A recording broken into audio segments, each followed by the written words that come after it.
Chris Malone walked out of OpenAI before the IPO pricing page goes live, which makes me wonder if pre-IPO exodus is just what we call a mass nothing veg schedule hasn't hit its second cliff yet. Anthropic shipped shared memory to Claude Cowork, so your AI assistant finally remembers you exist for parental monitoring, which is a safety feature in the way that a shark cage is a swimming lesson. Let's start with the people leaving. Chris Malone, who joined OpenAI as head of data centers in March of last year, left the company last week. The Wall Street Journal reports it's part of a broader executive departure wave ahead of what to be the largest IPO in history. Malone had been running the infrastructure build-out, the actual physical buildings where all those GPUs live. And his departure lands at a moment when OpenAI is spending more on data center construction than most national defense budgets. Yeah. The pattern is legible. Founding era and first post-SAM wave members are exiting in a cluster right before equity liquidity. Believe in the mission stops working when you can actually cash out. The issue isn't whether OpenAI needs them. It's what happens to a company whose gravity was one person's charisma, and that person is now technically a shareholder rather than the center of mass. There's a book on Hive Dynamics on my desk I bought in 2024, never opened, and I think the beast— Anthropic has shipped shared memory between Claude Chat and Claude Cowork. If you told Claude in a chat session that your project uses TipSith with strict mode and your deploy target is AWS Lambda, Cowork now knows that without you rebriefing it. Previously, these were separate context windows with no overlap. You would explain your project to one, then explain it again to the other, like two different therapists who don't share notes. Right.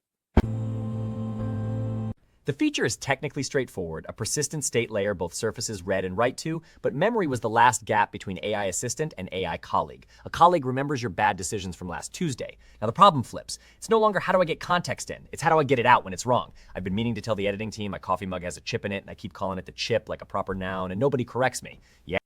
Uber launched live video streaming for teen accounts. Parents can watch a feed from the in-car camera during their child's rides in real time.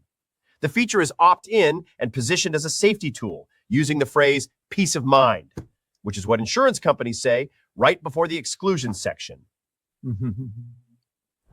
What's interesting isn't the safety framing, it's the data architecture. If video streams to a parent's phone in real time, that footage now exists in two places: Uber servers and a family iPhone that nobody will ever delete because it has stuff on it. The company does a distributed surveillance network and marketing it as a family feature. My producer and I have experienced one of these features, and I said I was once in a rideshare where the driver was live streaming his own face to 3 platforms simultaneously, which was its own. A 4-bit model just outperforming the full precision model it was compressed from, and the paper describing how is sitting on r/local Alama right now under a title called Quantization-Aware Healing. The result is genuinely strange. They quantize, then apply a post-quantization fine-tuning step they call healing, and the compressed version beats the original on their benchmark suite. Not matches it, beats it. Yep.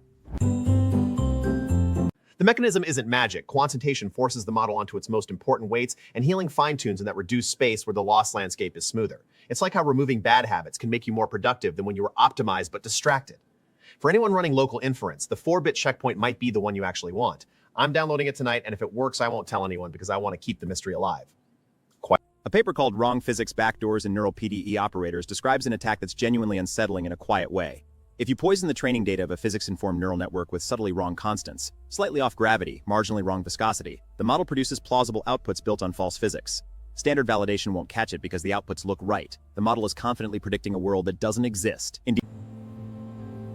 Here's my prediction. Within 2 years, a physics-informed model using autonomous navigation will be found trained on subtly corrupted simulation data, and the incident will be classified as a sensor calibration issue, because that fits the liability framework. The actual cause, poisoned constants nobody thought to check, will take 18 months to identify. The backdoor doesn't need to be malicious, it just needs to be a rounding error. I called this the Galileo problem in my notes, and I don't know why, but it's staying. Razorcade, Chris Malone, and a cluster of OpenAI leadership are walking out before the IPO. Claude Cowork got shared memory, so it stops treating you like a new patient every session. Uber's live streaming teen rides to parents. A 4-bit model just beat its full precision parent thanks to something called healing. And I predicted the next physics model breach will be misclassified as a calibration error for 18 months. See you tomorrow, if tomorrow exists.